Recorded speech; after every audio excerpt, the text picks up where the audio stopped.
Today we're joined by Richard Barresi, Executive Director at MA Financial Group.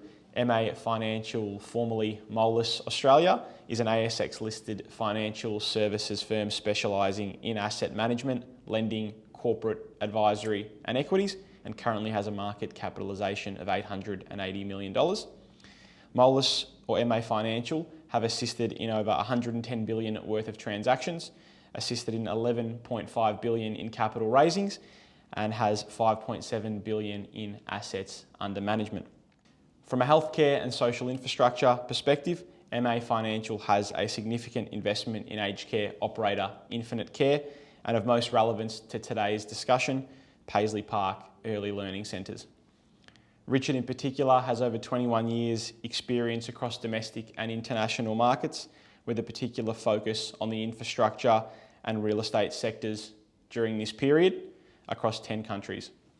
Prior to joining MA Financial, Richard was a director of Hastings Infrastructure Asset Management and has worked in additional director and management roles across companies including the New South Wales Land Registry Service, Port of Portland, Sydney Desalination Plant, Royal Bank of Scotland Group and KPMG. Richard, thanks very much for taking the time today.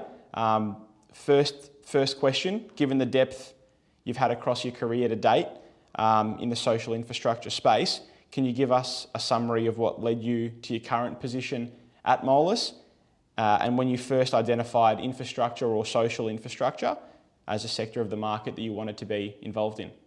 Thanks, Marcello, and good afternoon. I guess my prior roles that I've been involved with have centred around core infrastructure, and by their very nature in Australia, those assets are limited by their supply, and they're normally held by long-only asset holders. So MA Financial Group, amongst other areas of interest, has a focus on social infrastructure, and hence that provided an opportunity to focus on that particular asset class. Turning to childcare and with reference to Paisley Park in particular, Richard, broadly, what are some of the key characteristics in recent years that you've seen to differentiate a high-performing childcare centre from its competition?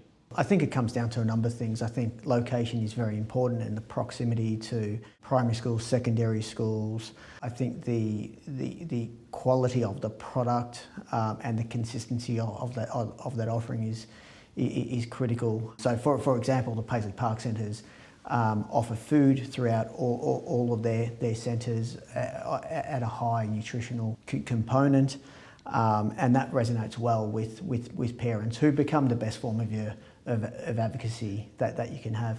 Given the mention of the high quality service that Paisley Park provide, how important in your view is the built form to operation, and are all centres designed with a similar principle in mind?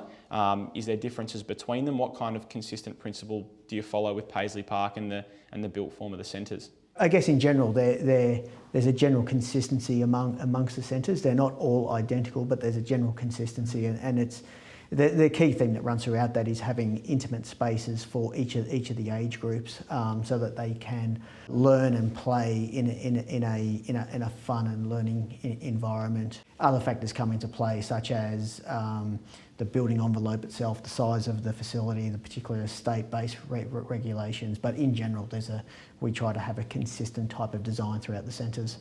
In your view, how has the sector performed over the last few years, childcare, both operationally and from a property perspective? So there's probably two different parts to that question, in comparison to other alternate markets.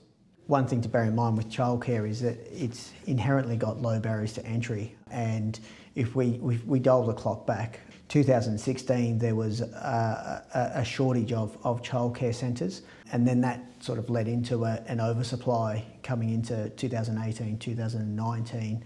That's largely normalised now through the sector, and operationally the sector's performed well in COVID last year, given the treatment of childcare centres, i.e. that they were still operating as usual, and became a critical offering to the community during that period, and indeed in various states that are experiencing lockdown at the moment.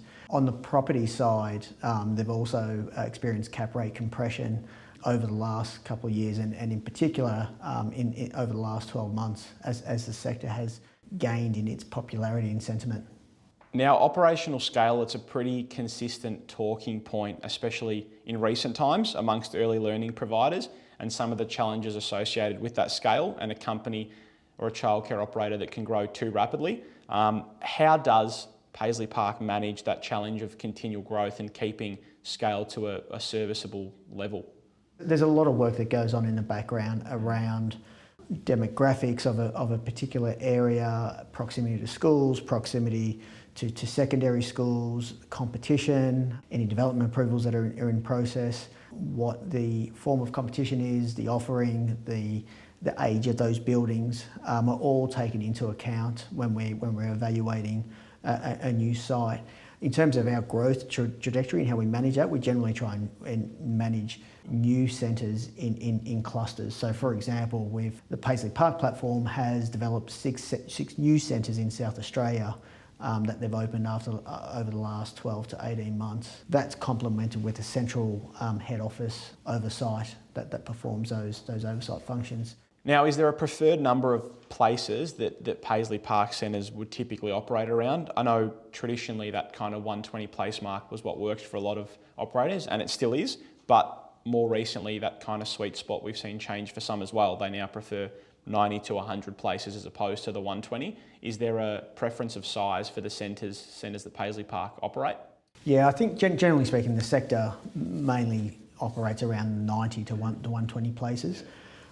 At Paisley, we sort of work within that envelope as well. Most of our centres are between 90 and say 110 places. There are exceptions to that. We have two centres, one in Randwick, Sydney, and one in Plympton in Adelaide that are 160 places. I think the key to when you get a bigger centre comes down to the design and making sure that you've got intimate rooms for each of the age groups so that they can be managed in a fun and a learning and caring environment such that the feel of the centre is no different to a 90 place type centre. Now, between MA Financial and Paisley Park, how does the group go about site selection and demographic assessments, which you touched on just previously as well, in order to determine the pipeline, be it if it's a development that you're undertaking as a group or a leasehold interest? Is it needs-based? Is it a multitude of factors? Is it income-based for that area? Is there a few different variables that will come into play there? Yeah, it's generally all of the above. So it comes down to demographics, female participation rate, then the particulars around that area, proximity to schools, competition, development approvals in place for competing sites, then the quality of those sites. It all goes into the mix of that assessment. The other thing is we also look at traffic flows, for example, and how they typically flow into the centre and out of the centre. So you don't want to have a centre, for example, on the opposite side of where that traffic flow is. So they're all taking into account when we make that evaluation. And there's no sort of one single thing that concludes whether that is a good investment or not. Touching on your question around freehold, majority operators are leasehold. At MA Financial Group, all of the Paisley Park centres are on leasehold. We do look at freehold opportunities as well on a case-by-case basis.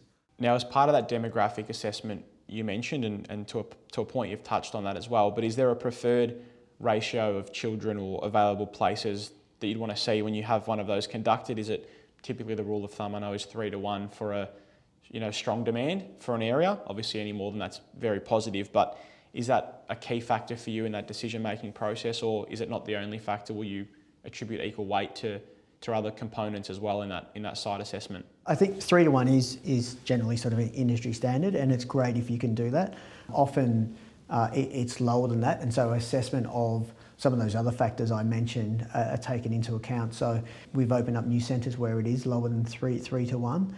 But only where the facts are compelling to do that. So for example, if we're opening up a new centre where there's a large number of older centres and the offering is inferior to what Paisley would be offering, then that's something that we'd go ahead with. We look at it on a case-by-case basis, and there needs to be compelling reasons to go ahead with the decision to open a centre if the ratio is below 3.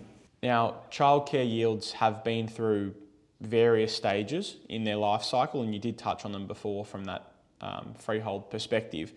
But where do you see them heading into the future, and what's your thought on their value proposition at present? Obviously, at this point, just past the midway of 2021, we've seen a fair few results this year that have gone sub 5% return mark. So they're kind of in line with that peak from a few years ago now.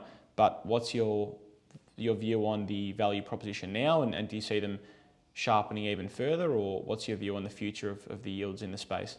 Yeah, I guess it's always hard to tell, but I think there's room for moderate cap rate compression, and I think that needs to be tempered with the inherent low barriers to entry in the sector. So we have seen periods of oversupply before, which would suggest that they may come back to the market. But notwithstanding, I think there's room for cap rate compression. I think standing in the landlord's shoes, I think you need to be very mindful of the landlord, the experience, their offering, their consistency of their offering, and be very comfortable with their track record in making any decision to enter into that transaction.